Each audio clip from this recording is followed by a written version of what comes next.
Hi everyone, I'm SpiderMan 1991, and these are my videos where I review comic books that I read this week. These comics came out March 19th, 2014. Let's get started with DC Comics. First off, Animal Man number 29, the final issue of Animal Man's New 52 series. Pretty much what happens is Socks and Shepherd become the new totems of the Red since all the previous totems were killed by Brother Blood, and also Buddy Baker makes a request that his daughter Maxine is no longer the Avatar of the Red, and he'll take her place as the new Avatar until he dies and someone else takes him along. And he also asks them to make sure that no one else in his family has to be the Avatar of the Red, and they agreed that. And when Buddy gets home, he has a nice tender moment with his wife Ellen. Then he goes and sees Maxine as he's putting her to bed, and she tells him basically a bedtime story version of all the things that have happened in the Animal Man series since the New 52. And interesting enough, this series, this story that Maxine tells Buddy is actually drawn by Jeff Lemire. Yeah, the writer of Animal Man also draws, and he draws the story that Maxine is telling her dad. And it's basically sort of like a fairy tale take on the whole Animal Man series, which was nice. It was sweet. And then Buddy tucks her into bed and says goodnight, and that's pretty much where the issue ends, with just a nice tender moment with Buddy and his wife and his daughter. Okay, I have to say though, Animal Man, well, one of the things about this series in the New 52 was Animal Man's relationship with his family. His wife, his son, his daughter, and that's something, and they had a lot of tender moments with them in this issue, and I think that was great. But the only problem that I have with this issue is just that leading up to during the whole Brother Blood story arc, Buddy makes a deal with this alien known as the Bridge Walker, that he will take the alien's place and become the new Bridge Walker to protect the Seed Planet, and that's not touched upon at all in this issue. Like the Bridge Walker doesn't come down and say, "Okay, you fixed Brother Blood, time to pay your debt." Like that's not how it ends. It's just like hinted upon when Buddy has a brief flash that he did promise the Bridge Walker that, and he doesn't tell Ellen about it. Like, he basically promises Ellen that that when he gets home he'll take off the costume and he won't bring any of that onto their doorstep anymore. And so, I think, but I guess since Animal Man is going to appear in Justice League United, I think that will probably be where the whole Bridge Walker thing will play into effect. But overall, Animal Man number 29 was, I think, a great ending to the story arc. To the story, it's basically showing. But even though Cliff wasn't resurrected, I still think this had a bunch of good tender moments for Buddy with his wife and his daughter, and that's why I think if you've liked if you've been reading Animal Man for the New 52, I would say this issue is definitely a buy. Alright, next up, Superman Unchained, number 6. Wraith and Superman's standoff in the Fortress of Solitude is interrupted when the terrorist group Ascension sets off all the nuclear missiles on the Earth.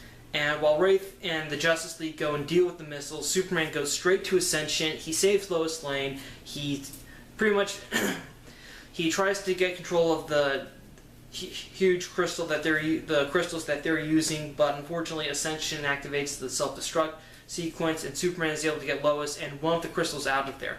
Fortunately, though, Superman is able to use one of the crystal that he saved to take control of the missiles and have them destroy themselves and leave everyone unharmed. So that's fortunate. And then of course Wraith attacks Superman after the missiles are dealt with immediately. But fortunately, Superman had Batman whip up a special little mineral that could sort of have an effect on Wraith the same way that kryptonite affects Superman. So basically, Superman just had Batman whip up some a kryptonite-like rock to fight Wraith. And so Superman's able to. And so when Wraith is starting to lose, General Lane has Wraith return to base, and Superman and Lois go to the fortress where Superman studies the crystal, and right when he notices something about the crystal, suddenly the Fortress of Solitude is under attack by the machine military force under the command of General Sam Lane. And also the epilogue for this issue, and the epilogue for this issue shows that Wraith has now arrived at the Batcave to kill Batman. So yeah. Okay, one of the things that I like about Superman Unchained is that it's pretty much a ton of action. Like almost every single page in this issue, that's a lot of action. It's pretty much either Superman's fighting Ascension, or he's fighting Wraith, or there's like a ton of tanks getting ready to level the fortress, and also, so there's a lot. So again, well, I mean, this book is drawn by Jim Lee, and he's a talented artist, so that's what I owe that up to. Also, I do like how the story does involve Superman's supporting cast. Like in this issue, we get Lois Lane and Batman. And also, last couple of issues, we also saw Jimmy Olsen and Lex Luthor involved, so I think that's really great. Also, this new character, Wraith, is very interesting because he's kind of like a Superman that works for the government, and we don't entirely know everything about him, but fortunately now Superman did develop a way to counteract Wraith, so that was interesting. But yeah, Superman Unchained, I still say it's a great Superman book. Unfortunately, though, it will end in about 3 issues with issue 9. But the trade will come out. But there is going to be a trade coming out in November that's supposed to collect, I believe, almost all the issues. So I guess and this issue, though, issue 6, did take a while to come out. So I'd say Superman Unchained. If you want to wait for the next issues, I'd say buy them. Or if you just want to wait for the trade, then that's a good decision too. Alright, time for Marvel with starting off with Uncanny X-Men number 19 point now.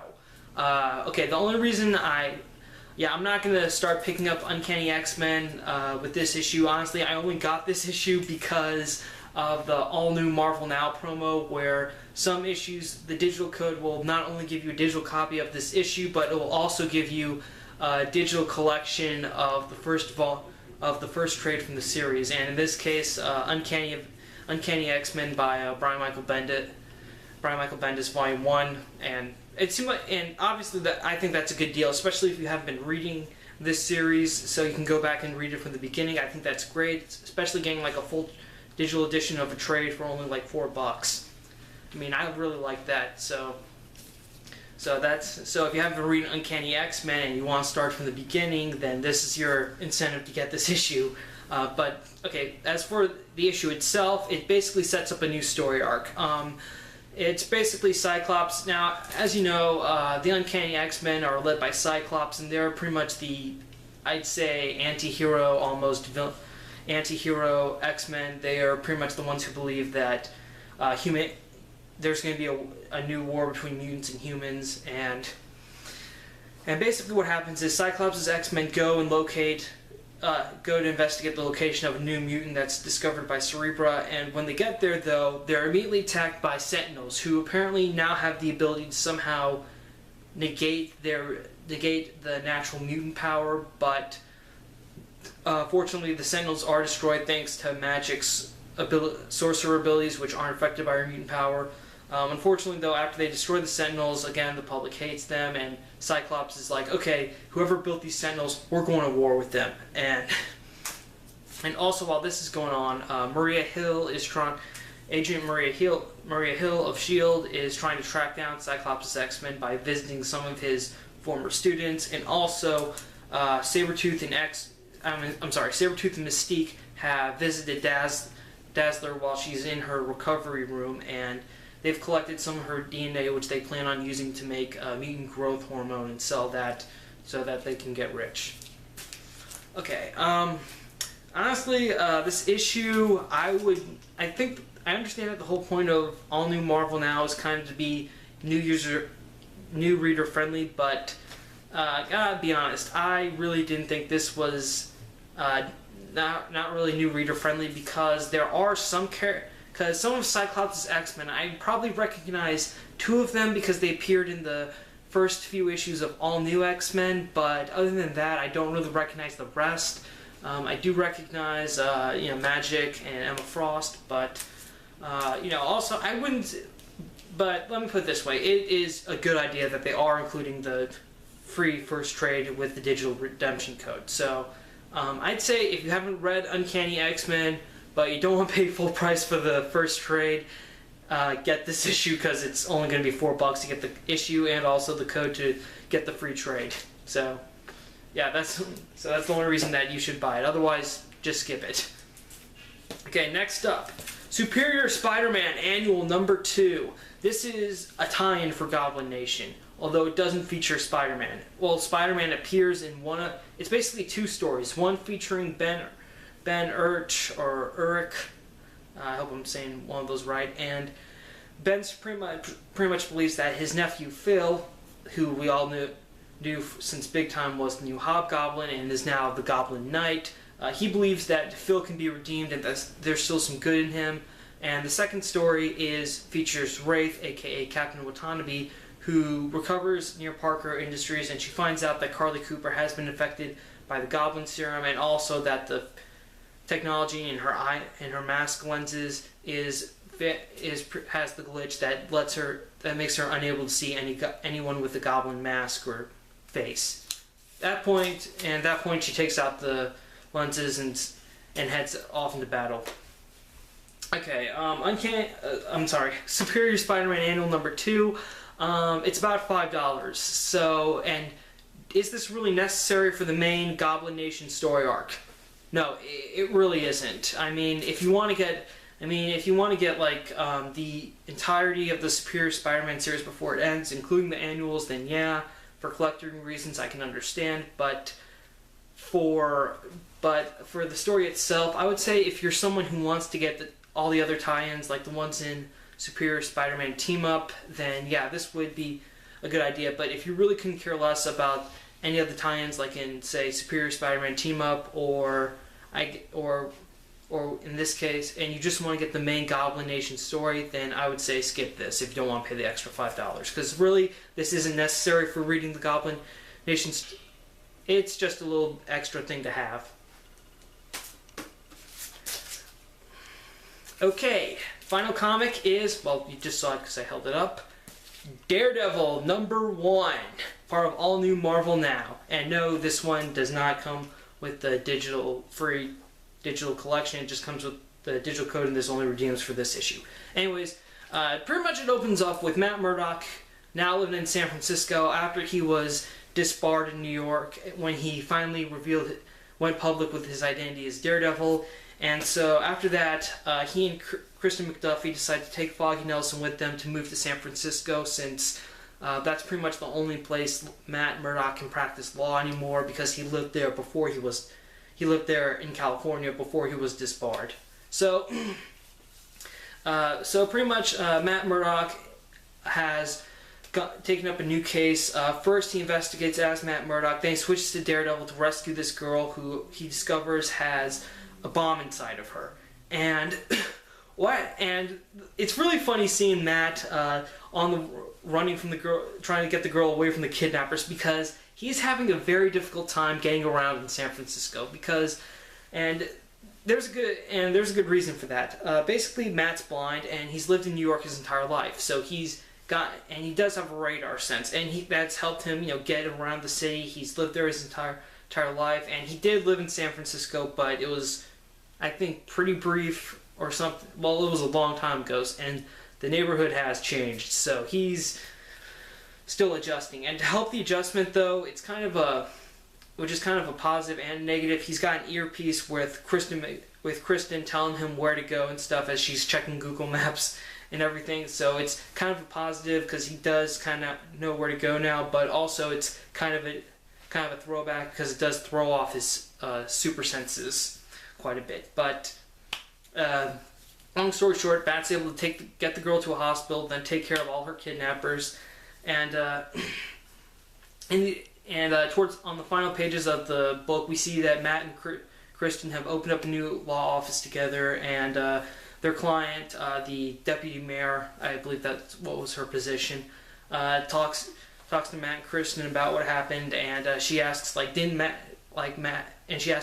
you used to have an old partner? And he says, yes, his name was Foggy Nelson. And then suddenly we see that, then Matt like glances over to like an urn where you would put a cremated person, and right when Matt says that, we see that the conversation is being observed by someone in a secret room, and that person is Foggy Nelson.